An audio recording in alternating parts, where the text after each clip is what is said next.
Қайырлы құрметті үйренуші, өткен сабақта біз салыстырмалы шырайды өттік, бүгін біз күшейтпелі шырайды өтеміз. Яғни, мысалы, өткен сабақта біз жақсырақ деп айтсақ, бүгін ең жақсы деп, яғни тек қана бір-ақ вариант болады бұл жерде. Бір нәрсемен салыстырмаймыз. Өйткені бұл ең күштісі ғой. Сол үшін еш нәрсемен салыстырмаймыз. Кеттік, бастаймыз.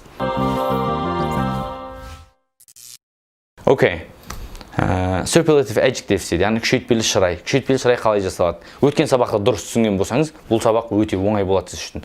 Өйткені, мысалы, өткен сабақта естеріңізде болса, бір буыннан сөз болатын болса, мысалы, old деген сөз, немесе cold деген болсын, соларға не істейтін едік? ER-ді жалғай салатын едік. Мысалы, old болса older, cold болса colder. Енді не істейміз? Бұл жерде the-ны қоямыз да, алдына не істей саламыз? Бағана сын есімге es жалғай саламыз. Сонда the oldest, яғни ең кәрі, the oldest person in our family is my grandfather. Яғни біздің отбасыдағы ең кәрі кісі, ол менің атам деген мағынаны берді. Алдына the-ні қоясыз, сын есімге es жалғай саласыз. Мысалы, the cheapest phone is Samsung, мысалы, ең арзан телефон, ол Samsung деген мағынаны береді. Ойланып қарасаңыз, the-ні қоясыз, сын есімді қоясыз, es-ті қоясыз да жаза бересіз. Ол оп-оңай. Бұл бірінші жағдай. Өткенде естеріңізде болса, екінші жағдай не себеп?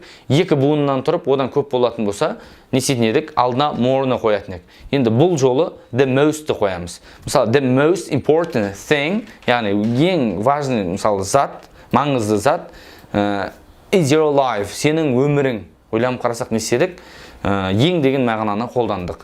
Немесе the most famous singer is Қайрат Нұртас. Яғни ең атақты әнші ол Қайрат Нұртас деген мағынаны береді. In Kazakhstan, мысалы, Қазақстанда деген мағынаны. Түсінікті, оны қолдан алдық. Ол екінші жағдай еді. Үшінші жағдай, естеріңізде болса, біз why мен байланысты айтқан едік. Екі буыннан немесе бір буыннан тұрып why мен аяқталатын болса, оған не істейтін еді? Why I-ға ауысатын еді, ER жалғанатын еді. Бұл жолы es жалғанады. Сонда қалай болады? The happiest person in this world is, мысалы, John. John бұл өмірдегі ең бақытты адам деген мағынаны береді. Ойланып қарасақ. Сол сияқты, the easiest game is, не істейміз мысалы деген, football. Яғни ең оңай ой, the easiest, яғни алдына the болады, the easiest game is football. Мысалы, ең оңай ойын, ол футбол деген мағынаны береді. Енді, алдын естеріңізде болса, бұрыс сөздер болған. Сол бұрыс сөздерді үйренеміз. Бұрыс сөздер қалай жасалады?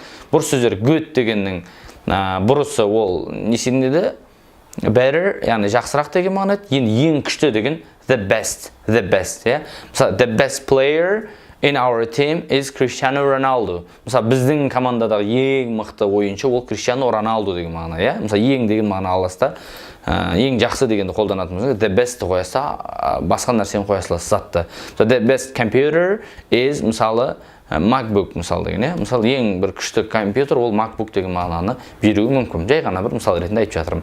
Енді жаман деген bad жаман, жаманырақ worse, ең жаман деген қалай өтеді? The worst.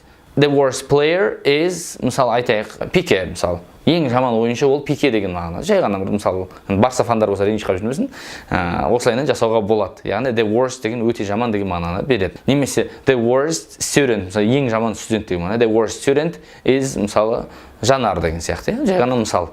Жалпы сабақ түсінікті болды деп ойлаймын. Төмендегі тапсырмаларды орындаңыздар, сонымен барлық түсінікті болады. Назар аударғандарыңызға рахмет.